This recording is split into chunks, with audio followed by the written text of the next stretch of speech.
kasi bali sa doon pa rin sa type Jesus Christ Prince sa Bandalong. Doon sa bata ng bigay ng pinapay. Ano ang tipo mo? Pinapay na isa. Ang tipo nun, kailangan yung bata may dalang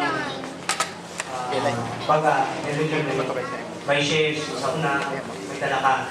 At mapapansin natin, sa panahon na yun nung naging si Jesus Christ ng yung isla, bakit dalawang bata ang nagdala? Imposible naman daw na walang dala yung iba. Sabihin, yung iba dun ayaw nilang ibigay kasi sarili lang. Kumbaga, sarili lang nila. Sa amin lang to, kasya lang to. Yung bata, tipo siya sa inosente.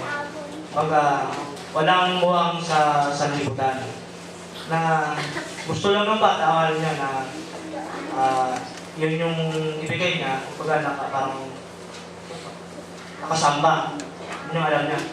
Sabi nga, tinito sa training. Na yung bata, kailangan sa church, tabihan mo, upuan mo. At para paglaki niya, yung training na binigay mo, kumbaga, gagawin niya. Kumbaga kapag hindi rin nagawa, sabi, tingin niya, parang wala yung siya, wala.